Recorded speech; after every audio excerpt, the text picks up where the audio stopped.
Bismillahirrahmanirrahim. Assalamualaikum warahmatullahi wabarakatuh. Alhamdulillahirrabbilalamin. Bertemu kembali dengan mata pelajaran bahasa Indonesia. Walaupun kali ini masih dengan cara virtual seperti ini, tetapi saya berharap esensi daripada materi yang akan kita pelajari dapat dipahami dengan baik. Adik-adik kelas 8 yang saya cintai,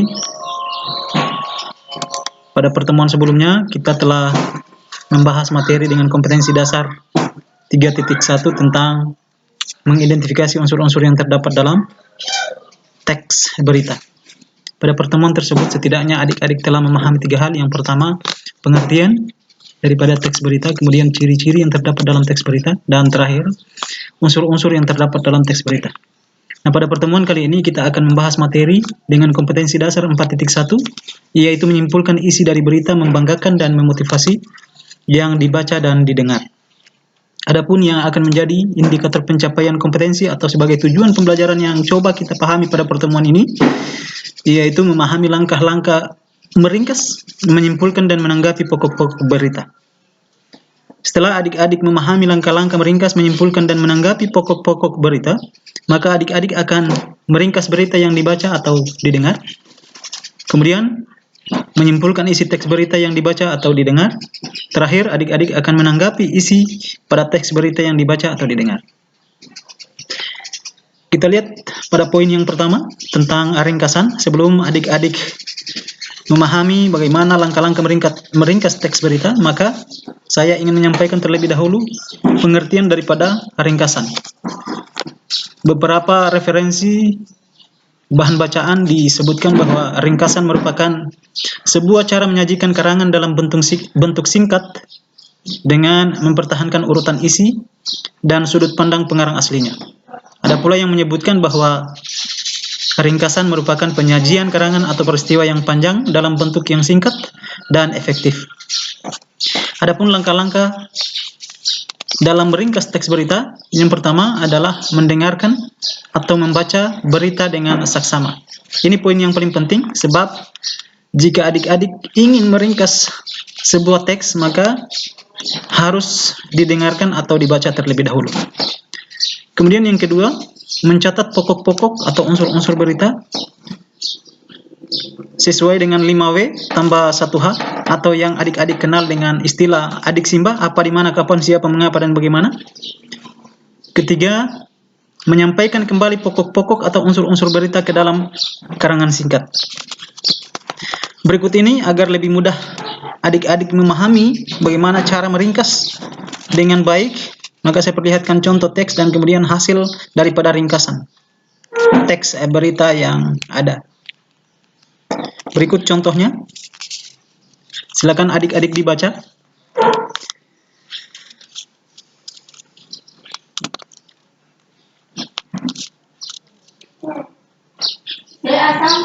Dari contoh teks berita tentang banjir bandang di Kabupaten Bone Bolango, Provinsi Gorontalo ini, maka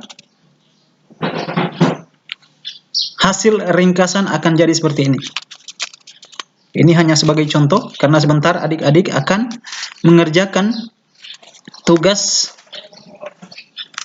sesuai dengan contoh yang ada.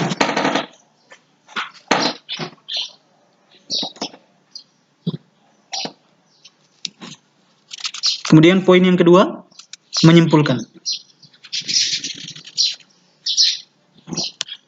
Sebelum memahami bagaimana langkah-langkah menyimpulkan isi berita, maka kita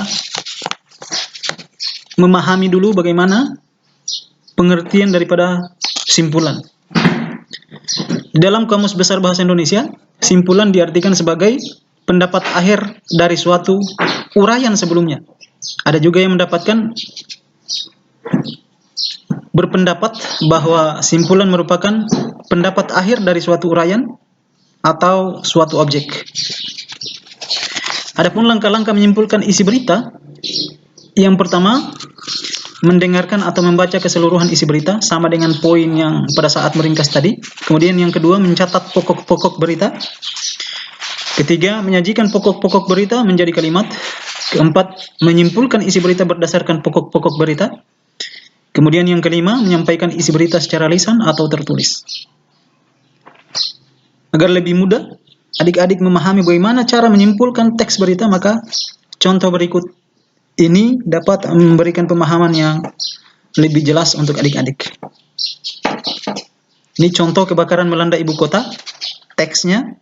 Dan setelah membaca contoh teks kebakaran melanda ibu kota ini, adik-adik akan memberikan simpulan atau menuliskan simpulan isi berita di atas berdasarkan 5W tambah 1H atau adik Simba, apa, di mana, kapan, siapa, mengapa, dan bagaimana. Setelah itu, adik-adik akan menarik kesimpulan sesuai dengan contoh teks berita kebakaran melanda ibu kota tersebut. Kemudian poin yang ketiga tentang tanggapan.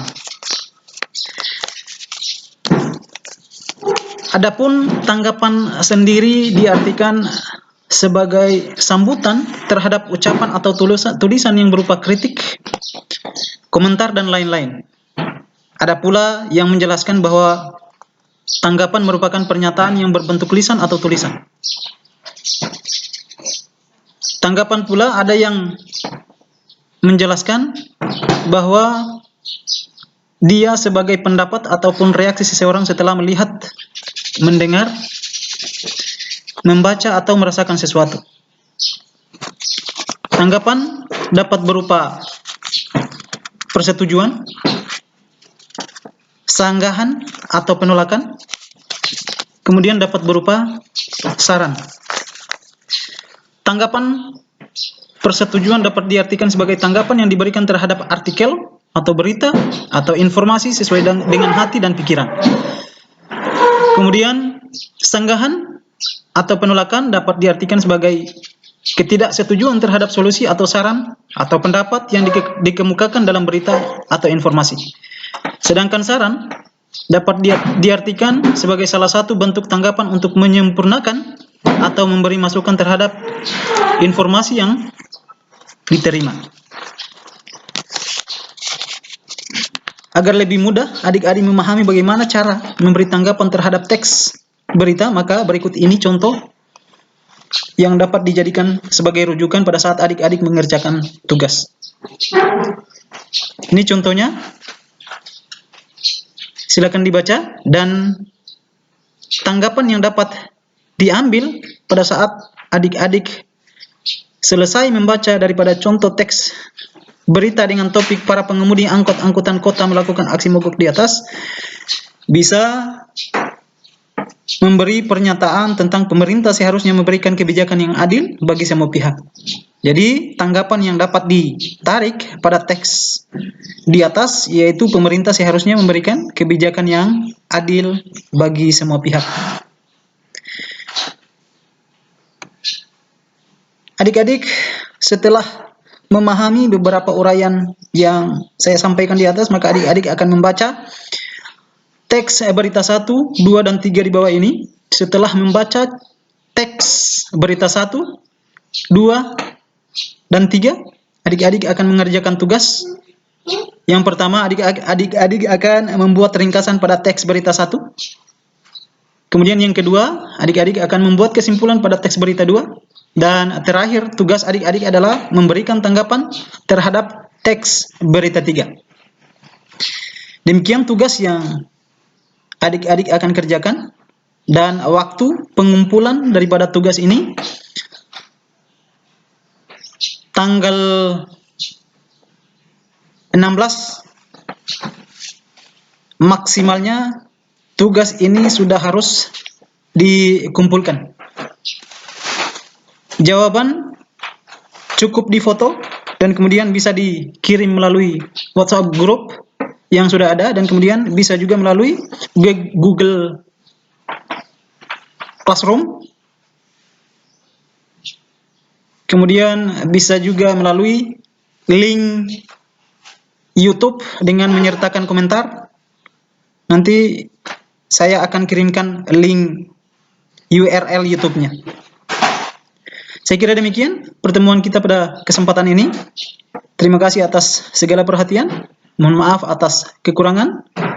Billahi taufiq wal hidayah. Wassalamualaikum warahmatullahi wabarakatuh.